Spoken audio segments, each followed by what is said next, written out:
Consultative Forum, Arewa Youth Development Foundation, Arewa Students Forum, and Northern Emancipation Network, leading 16 other northern groups. And it's called the Kaduna Declaration. And we read it now. The preamble is: the persistence for the actualization of Biafra by the unruly Igbo of southeastern Nigeria has lately assumed another alarming twist, which involved the forceful lockdown of activities and denial of other people's right to free movement in the southeast by the rebel indigenous people of Biafra and its overt and covert sponsors. This latest action and similar confrontational conducts, which amount to a brutal encroachment on the rights of those termed as non-indigenous people residing and doing lawful businesses in those areas illegally demarcated and defined as Biafra by the Igbo, are downright unacceptable and shall no longer be tolerated. Persistent Igbo threat to national integration, the above-named pan-northern groups met with several others and reviewed the current position of the North and jointly came up with the following observations. A. Number one is Igbo provocation. A. The Igbo people of the Southeast, without remorse for the carnage they wrought on the nation in the 1960s, are today boldly reliving those sinister intentions connoted by the Biafran agitation that led to the very first bloody insurrection in Nigeria's history. B. Emboldened by the apparent indifference of the Nigerian authorities, the Igbo secessionist tendency is widening in scope and action at every stage, with adverse effects on the law-abiding people of other regions residing in or passing through the East, while the Igbo leaders and elders, by their utterances and direct action or inaction, appear to support and encourage it. This is happening irrespective of the undisputable fact that, one, the Igbos have done and are doing more damage to our collective nationhood than any other ethnic group, being responsible for the first violent interference with democracy in Nigeria, resulting in a prolonged counterproductive chain of military dictatorship.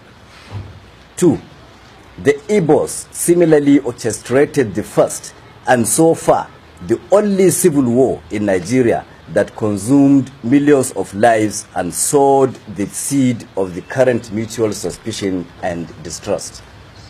Three, the Igbos are also responsible for Nigeria's cultural and moral degeneracy, with their notorious involvement in all kinds of crimes, including international networking for drug and human trafficking, violent robberies and kidnappings, high-profile prostitution, and advanced financial fraud. 4. At the peak of the devastating Boko Haram violence in some parts of the north, available records show that the Igbo people have variously been apprehended while attempting to convey caches of dangerous arms and ammunition to the troubled regions.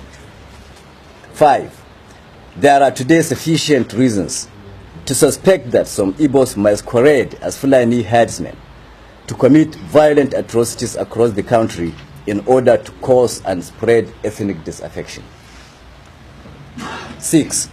It is also on record that since the inception of the current democratic dispensation, the Igbos have shown and maintained open contempt and resentment for the collective decision expressed by majority of Nigerians at various stages via generally acceptable democratic processes. Then there is the factor of the docile northern response. A. While these provocative acts of aggression persist and grow in dimension with each new move, leaders of the North, whose people are at the receiving end of the threats, appear helplessly unperturbed. B. rather than endorsing a concise framework for preemptive action to protect and safeguard the interests of the North and its people, leaders of the region at every stage tend to seek the cover of a flimsy and long discarded excuse of having fought in the 60s to keep Nigeria united. C. Without pursuing a resolute action plan, these northern leaders have adopted and been dragging its people into a pitifully pacifist position in order to sustain an elusive national cohesion that has long been ridiculed by the Igbos. Our stand. 1. From today, June the 6th, 2017, when this proclamation is signed, the North, a critical player in the Nigerian project, hereby declares that it will no longer be disposed to coexisting with the Igbos and shall take definite steps to end the partnership by pulling out of the current federal arrangement. 2. This conclusion is necessitated by the realization that it since ceased to be comfortable or safe to continue sharing the same country with the ungrateful and cultured Igbos who have exhibited reckless disrespect for the other federating units and stained the integrity of the entire nation with their insatiable criminal obsessions. 3. Rather than certain sections holding the whole country to ransom at every stage, each should be allowed to go its own way, as we categorically proclaim today that the North is fed up with being the same country with this pack of acrimonious Igbo partners. 4. The North hereby openly calls on the authorities and other national and international stakeholders to acknowledge this declaration by taking steps to facilitate the final dissolution of this hopeless union that has never been convenient to any of the parties. Prelude to final separation. 1. Recovery and control of landed property. As a first step, since the Igbo have clearly abused the unreciprocated hospitality that gave them unrestricted access to and ownership of landed properties all over the North, our first major move shall be to reclaim, assume, and assert sole ownership and control of these landed resources currently owned, rented, or in any way enjoyed by the ingrate Igbos in any part of northern Nigeria. Consequently, officials of the signatory groups to this declaration are already mandated to commence immediate inventory of all properties, spaces, or activity in the North currently occupied by the Igbos for forfeiture at the expiration of the ultimatum contained in this declaration.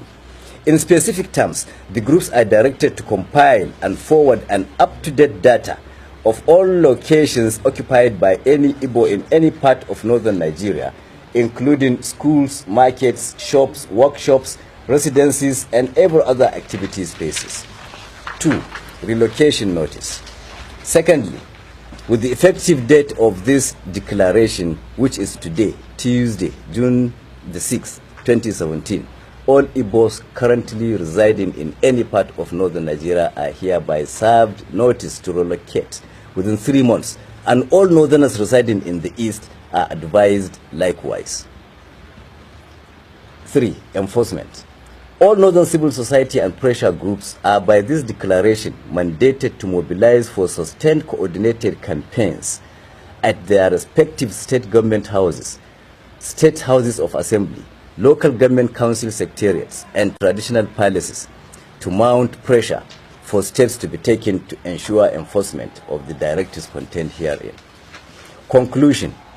In conclusion, we are hereby placing the northern authorities, the Nigerian authorities, and the entire nation on notice that as from the 1st October 2017, we shall commence the implementation of visible actions to prove to the whole world that we are no longer part of any federal union that should do with the Igbos. From that date, effective, peaceful, and safe mop-up of all the remnants of the stubborn Igbos that neglect to heed this quit notice shall commence to finally eject them from every part of the north. And finally, all authorities, individuals or groups are hereby advised against attempting to undermine this declaration by insisting on this union with the Igbos, who have thus far proved to be an unnecessary baggage carried too far and for too long.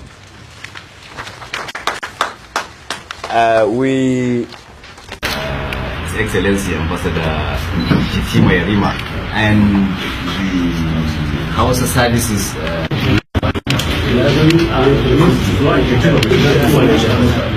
my first Aziz Suleiman. my name is Mid.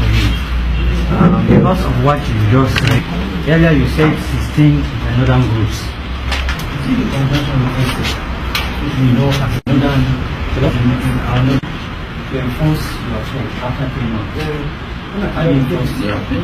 That everybody must be at the high table. We have others, even continue introducing again, maybe that will satisfy you. But so far so good, we have over 9 people, like you said, or 10 people. The timing, we don't decide that we don't want to take a fire approach manner so that you go back and begin to produce your news in time. So we don't need to also seek the advice of people who are also doing their own business. Sometimes 2014, during the conference by all northern organizations, they went on their own, they end up making mockery of us. Don't see us working together. We are independent-minded, young people. Young is on our own. Let the person open up and address stress that what we are looking for a means of making a progress. Then somebody sit behind and sit down inside a comfortable system that has taken us to where we are today. Then you expect us to go back to the same failed generations and begin to seek for an opinion. This is obtained during the days of our founding fathers. It will no longer be business as consciousness, awareness. It's not a mission we expect to execute today. We are willing and we will go to logical conclusion. We are tired of this unholy marriage. Nobody can hold this country to ransom. That's why we decided in the fate of Nigeria. Why should it be so? It wasn't obtained during the days of within their regions, within states. This is not federal system of government. This is madness. People cannot hold on us. Let us see those lazy states that cannot be productive on their own. Then we will begin to know what to do next with them. But with this, where people just fold their hand and go to central government, then military hold you to ransom and call you all sorts of nonsense names, forgetting that even before the invent of the oil, the North was there. We produce a lot and we did well. We take the burden of the country. But today, in the history, nobody reflect and remind themselves of this madness that happened in the past. Oftentimes when they talk about the oil. We cannot continue. It's a burden together, staying together. We are also saying we are not begging anybody to remain as part of the country. If you don't even go, we are willing. We want to go on our own separately.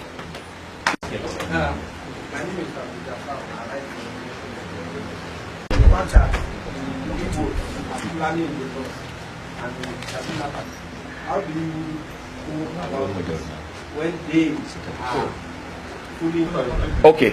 Yeah, I find it interesting. Is that not similar? Are you not visiting one injustice against another injustice? The uncle to also come up with an addendum. I was Razak, Abdul. In terms of support, Abdul Jafar, you are talking. Take your property, whatever you own, back to where you come from. And we are also saying to our own brothers over there to not of our dreams. That's just the language. Yes, that is over the place. Yet they are not grateful. We have at every point they say we are